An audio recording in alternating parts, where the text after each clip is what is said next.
اللہ سبحانہ و تعالیٰ کی رضا کے لیے ہو. اللہ سبحانہ و تعالیٰ ہر طرح کی ریا سما سے ہم تمام کی حفاظت فرمائے. آمین.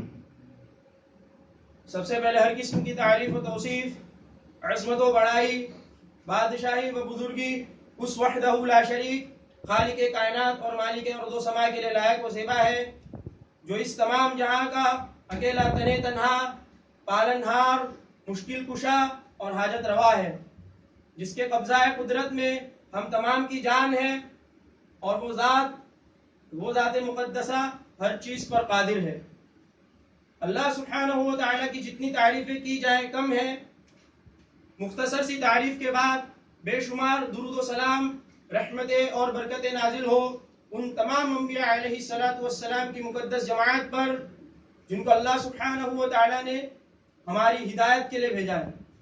بالخصوص آخری نبی امام الانبیاء سیدنا مرسلین رحمت للعالمین جناب محمد رسول اللہ صلی اللہ علیہ وسلم کی ذات اکرامی پر, آپ کی آل پر, آپ کے تمام اصحاب پر, اور قیامت تک کی آپ کی اتباع کرنے والے تمام اہل ایمان پر.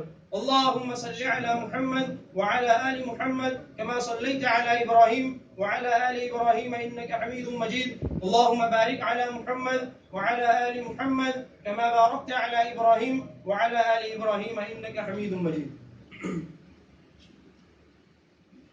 معزز بھائیو, اللہ سبحانہ و تعالیٰ نے ہم تمام کو بے شمار نعمتوں سے نوازا ہے. پیدا ہونے سے لے کر آج تک ہم تمام لوگ اللہ سبحانہ و تعالیٰ کی انہی نعمتوں میں گھرے ہوئے. مثال کے طور پر کسی کو آپ پوچھئے کہ بھائی کل تم نے کیا کھایا تھا, وہ آپ سے سوال کرے گا کہ میں کل کہاں تھا, میں کل کون سی جگہ پہ تھا. آپ اس کو دن یاد دلائے, جگہ یاد دلائے, تو پھر وہ سوچتا ہے, غور کرتا ہے اور کہتا ہے کل میں نے فلاں چیز کھائی تھی. کل جو کھایا تھا وہ تک آج ہمیں یاد نہیں ہے. سوچئے پیدا ہونے سے لے کر آج تک اللہ سبحانہ و تعالیٰ کی ہم کتنی نعمتوں کا استعمال کرتے ہیں. فرمایا اللہ نے اپنے کلام میں وَإِن تَعُدُّوا نِعْمَةَ اللَّهِ لَا تُحْصُوهَا, کہ نعمتوں کا شکریہ ادا کرنا تو دور, تم اللہ سبحانہ و تعالیٰ کی نعمتوں کو اپنی انگلیوں پر گننا چاہو. وَإِن تَعُدُّوا نِعْمَةَ اللَّهِ لَا تُحْصُوهَا, تم اللہ سبحانہ و تعالیٰ کی نعمت کو شمار نہیں کر سکتے. اللہ سبحانہ و تعالیٰ کی اتنی نعمتوں کا استعمال ہم نے کرنا. غور کرے, بندہ سوچے کہ اللہ سبحانہ و تعالیٰ کی نعمتوں کو پیدا ہونے سے لے کر آج تک اور آج سے اپنی موت تک کے ہم کتنی اللہ سبحانہ و تعالیٰ کی نعمت کا استعمال کر چکے ہیں, کر چکے تھے, کر رہے ہیں اور آگے بھی انشاءاللہ کرتے رہیں.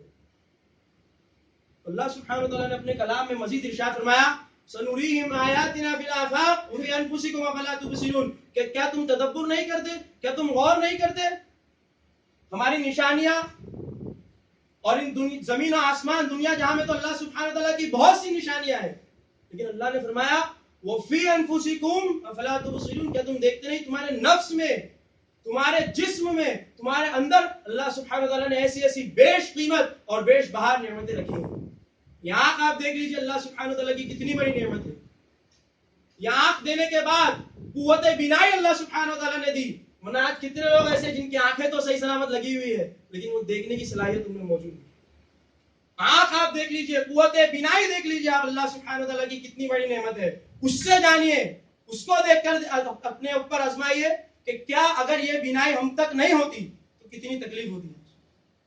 آج 2-5 سیکنڈ کے لیے, 2-5 منٹ کے لیے ہم کو اپنی آنکھ کوئی بند کرنے کہے تو ہمارے لیے بہت بڑی بات ہو جاتی ہے. 5 منٹ 10 منٹ تک صرف آنکھ بند رکھنا, تو سوچئے اس بندے کا حال جس کی زندگی اندھیری ہو, تو بیچارہ ادھر ادھر کی ٹھوکریں کھاتا پھرتا ہو, جس کے پاس آنکھ نہیں ہے, جو نابینا ہے. اللہ سبحانہ تعالیٰ کا شکر ادا کرے, اللہ سبحانہ تعالیٰ نے ہم کو بینائی عطا فرمائی آنکھ دینے کے بعد بھی.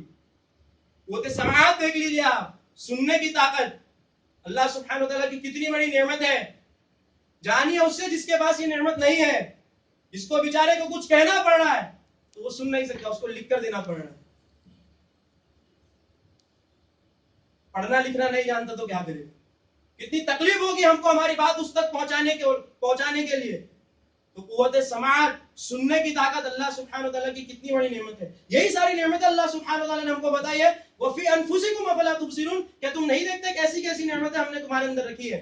قوت گویائی, بولنے کی طاقت اللہ سبحانہ وتعالیٰ نے کتنی بڑی نعمت رکھی ہے. اس کا بھی اس کو پوچھئے جس کے پاس یہ طاقت نہیں ہے, جس کو کچھ سامنے والے کو کہنا ہے وہ کہہ نہیں سکتا, اس کو بھی لکھ کر دینا پڑ رہا ہے. میرے بھائیوں, اللہ سبحانہ وتعالیٰ نے بہت سی بڑی بڑی نشانیاں اور بہت سی بڑی بڑی نعمتیں ہمارے جسم میں رکھی ہے. کڈنی آپ دیکھ لیجئے, جو بیچارے بیمار ہیں, جو ڈائلیسس کراتے ہیں, ایک مرتبہ ڈائلیسس کرانے کا کچھ 5 سے 7 ہزار روپیہ ہو جاتا ہے, لیکن دن میں 25 مرتبہ ہماری کڈنی ہمارا ڈائلیسس کرتی ہے, خون کو صاف کرتی ہے. اب 25 سے 7 کو ضرب کر لیجئے, کتنا روپیہ ہمارا بچ رہا ہے خون کو صاف کرنے کے لیے ایک دن میں. اللہ سبحانہ وتعالیٰ نے ایسی کڈنی ہمارے اندر رکھی ہے کہ جو ہر روز 25 مرتبہ ہمارا خون صاف, 25 مرتبہ ڈائلیسس کرتی ہے. آپ غور کریں, اللہ سبحانہ وتعالیٰ نے ارشاد فرمایا, اور پھر ایسے لوگوں کے بارے میں بھی اللہ نے ارشاد فرمایا کہ جو لوگ غور کرتے ہیں, وَيَتَفَكَّرُونَ, اللہ سبحانہ وتعالیٰ نے ارشاد فرمایا کہ جو لوگ ہماری نشانیوں پر غور کرتے ہیں تو ان کی زبان سے کیا نکلتا ہے, ربنا ما خلقت هذا باطلا, کہ بے شک اللہ سبحانہ وتعالیٰ کا تمام چیزوں کا بنانا یہ اللہ سبحانہ وتعالیٰ کا یوں ہی نہیں ہے. اللہ سبحانہ وتعالیٰ کی تمام چیزوں کے پیچھے اللہ سبحانہ وتعالیٰ کی مصلحت ہے. وہ دعا کرتے ہیں, وہ شکر ادا کرتے ہیں, اللہ سبحانہ وتعالیٰ کی نعمتوں کو اللہ سبحانہ وتعالیٰ کے کام میں لگاتے ہیں جو لوگ غور کرتے ہیں. اللہ سبحانہ وتعالیٰ ہمیں ان تمام چیزوں پر غور کرنے کی توفیق عطا فرمائے. آمین. تو میرے بھائیوں, عرض کچھ اس طرح کرنا تھا کہ ان تمام نعمتوں میں, دنیا بھر کی تمام نعمتوں میں جو سب سے بڑی نعمت اللہ سبحانہ وتعالیٰ نے اتنی نعمتیں دی ہیں ہم کو, نعمتیں گنائی ہے, نعمتوں کا شکریہ ادا ہم کر نہیں سکتے, اس کو گن نہیں سکتے, لیکن اس کے بعد بھی اللہ سبحانہ وتعالیٰ کی سب سے بڑی نعمت اس دنیا کے اندر اگر کوئی ہے تو وہ نعمت ہدایت ہے. میرے بھائیوں, حق راستے پر جم جانا, جنت والے راستے پر گامزن ہو جانا, اللہ سبحانہ وتعالیٰ کی کتنی بڑی نعمت ہے. ان تمام نعمتوں کو ایک طرف رکھیے اور نعمت ہدایت کو ایک طرف رکھیے, آپ دیکھ لیں گے نعمت ہدایت کا پلڑا ہمیشہ بھاری ہے. اتنی بڑی نعمت اللہ سبحانہ وتعالیٰ نے ہم کو عطا فرمائی ہے, اور انسان کو اللہ سبحانہ وتعالیٰ نے جب سے پہلے ہی دن سے, جب سے آدم علیہ السلام کو دنیا میں بھیجا, اسی دن سے اللہ سبحانہ وتعالیٰ نے اس ہدایت کا انتظام بھی فرمایا. مثال کے طور پر اللہ سبحانہ وتعالیٰ نے ہمارے جسم کو بنایا, کس سے بنایا؟ اللہ سبحانہ وتعالیٰ نے ہمارے جسم کو کس سے بنایا؟ مٹی سے. اللہ سبحانہ وتعالیٰ نے اس کی غذا بھی مٹی میں رکھی ہے, جو غلے اور اناج جو اگتے ہیں وہ ساری چیزیں مٹی سے آتی ہے. اللہ سبحانہ وتعالیٰ نے اس روح کو جو آسمان سے اللہ سبحانہ وتعالیٰ نے اتارا ہے, اللہ سبحانہ وتعالیٰ نے اس روح کو آسمان سے اتارا, تو اللہ سبحانہ وتعالیٰ نے اس روح کی غذا کو بھی آسمان سے اتارا جناب محمد رسول اللہ صلی اللہ علیہ وسلم کے قلب اطہر پر. قرآن مجید, الا بذکر اللہ تطمئن القلوب, دلوں کا ٹھنڈک, دلوں کو اپنی روح کی پاکی, روح کی غذا اللہ سبحانہ وتعالیٰ کے ذکر میں, اللہ سبحانہ وتعالیٰ کے کلام میں. قُلْ اهْبِطُوا مِنْهَا جَمِيعًا فَإِمَّا يَأْتِيَنَّكُم مِّنِّي هُدًى, کہ جب آدم علیہ السلام کو دنیا میں بھیجا گیا, اللہ سبحانہ وتعالیٰ نے پہلے ہی دن سے اس ہدایت کا انتظام اللہ سبحانہ وتعالیٰ نے فرما دیا. فَإِمَّا يَأْتِيَنَّكُم مِّنِّي هُدًى, آسمان سے ہدایت تم تک آتی رہے گی. فَمَن تَبِعَ هُدَايَ فَلَا خَوْفٌ عَلَيْهِمْ وَلَا هُمْ يَحْزَنُونَ, تو جو کوئی اس ہدایت پر جمے رہے گا, اس ہدایت کی پیروی کرے گا, فَلَا خَوْفٌ عَلَيْهِمْ وَلَا هُمْ يَحْزَنُونَ, اس سے نہ آگے آنے والی چیزوں کا خوف ہوگا اور نہ جو ماضی میں گناہ کر کے آیا ہے اس کا نہ اسے غم ہوگا. یہی وہ لوگ ہیں جو فلاح پانے والے ہیں, جو ہدایت کی پیروی کرے. میرے بھائیوں, اللہ سبحانہ وتعالیٰ نے اس ہدایت کے سلسلے میں ایک بہت لمبا عرصہ اللہ سبحانہ وتعالیٰ نے چلایا ہے. جناب نوح علیہ السلام سے لے کر جناب محمد رسول اللہ صلی اللہ علیہ وسلم تک ہر قوم میں اللہ سبحانہ وتعالیٰ نے ان ہدایت کا راستہ بتلانے والوں کو بھیجا.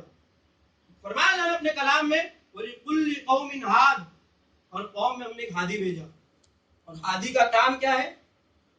ہدایت کو کان تک پہنچانا, دل کی دنیا بدلنا, ہدایت عطا فرمانا, یہ اللہ سبحانہ وتعالیٰ کے اختیار کی. ایک مرتبہ پھر دہراتا ہوں, اللہ سبحانہ وتعالیٰ نے صرف اور صرف قرآن میں یہ ارشاد فرمایا, وَلِكُلِّ قَوْمٍ ہاد, کہ ہم نے ہر دور میں ہدایت کے راستہ بتلانے والوں کو بھیجا. ان کا کام یہ ہوتا تھا کہ وہ اس ہدایت کو, کتاب اللہ کو اور اپنے رسولوں نے اپنی جو شریعت کو بندوں کے کان تک پہنچائیے. دل کی دنیا بدلنا, ہدایت دینا, یہ اللہ سبحانہ وتعالیٰ کے اختیار کی بات ہے. ہدایت دینا یہ کسی انبیاء کے بس میں نہیں تھا میرے بھائیوں. ہدایت دینا اگر انبیاء کے بس میں ہوتا تو نوح علیہ السلام کا بیٹا ہدایت سے محروم نہیں ہوتا. ہدایت دینا اگر انبیاء کے بس میں ہوتا جناب لوط علیہ السلام کی بیوی ہدایت سے محروم نہیں ہوتی. ہدایت دینا اگر اللہ کے رسول کے اگر انبیاء کے بس میں ہوتا تو خلیل اللہ ابراہیم علیہ السلام کا باپ ہدایت سے محروم نہیں ہوتا. اور خود جناب محمد رسول اللہ صلی اللہ علیہ وسلم کے چچا جو ایک دم مضبوط چٹان تھے, پہاڑی پہاڑ تھے مشرکین کے سامنے آنکھوں میں آنکھیں ڈال کر بات کرنے والے تھے, آپ کی اتنی خدمت کی تھی انہوں نے, بچپن سے آپ کو پالا تھا, یہ بھی ہدایت سے محروم ہے. آخری وقت ہے چاچا کا, ابو طالب کا آخری وقت ہے. اللہ کے رسول صلی اللہ علیہ وسلم نے ایک بہت ہی بہترین پروپوزل آپ کے سامنے رکھا. چچا دنیا جہاں کو چھوڑیے, میرے کان میں ایک مرتبہ لا الہ الا اللہ محمد رسول اللہ کی گواہی دے دیجئے, میں گارنٹی دیتا ہوں انشاءاللہ قیامت کے دن آپ کی میں سفارش کروں گا اللہ سے.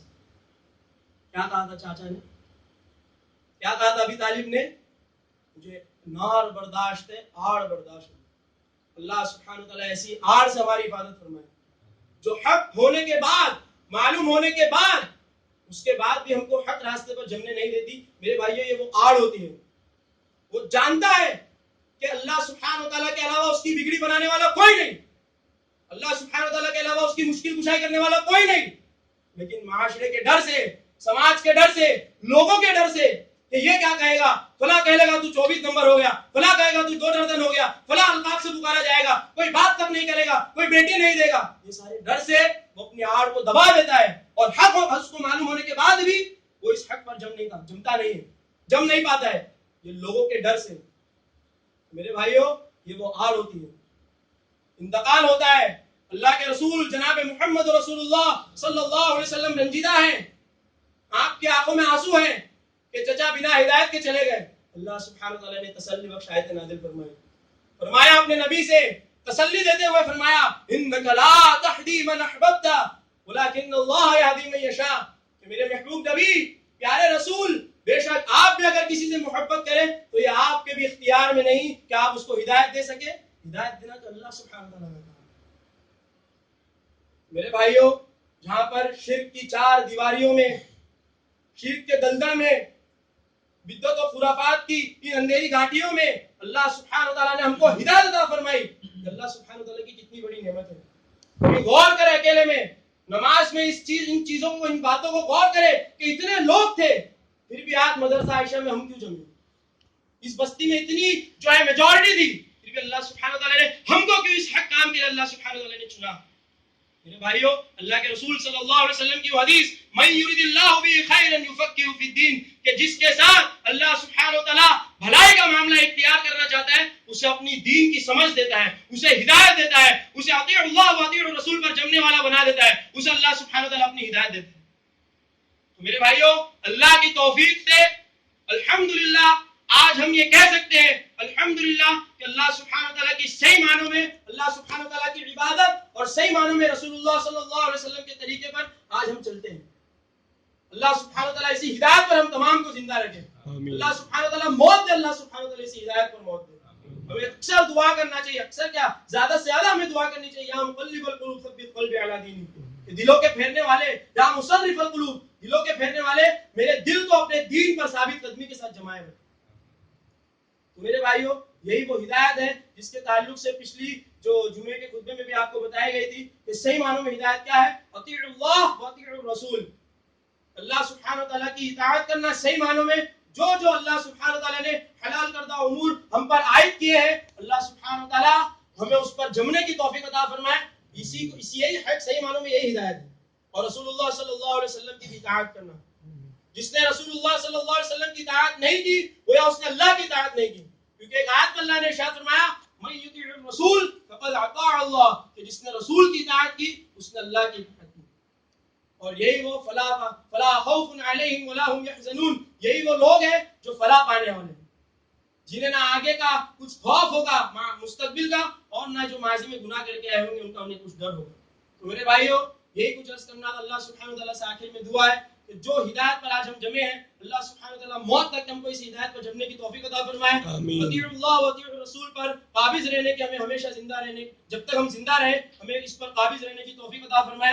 جو ہدایت ہم تک پہنچی ہے ہمیں اللہ سبحانہ وتعالیٰ کے دوسرے ایسے غافل بندے ہیں ان تک اس ہدایت کو پہنچانے کی توفیق عطا فرمائے. آمین. وما علینا الا البلاغ المبین. وآخر دعوانا ان الحمد للہ.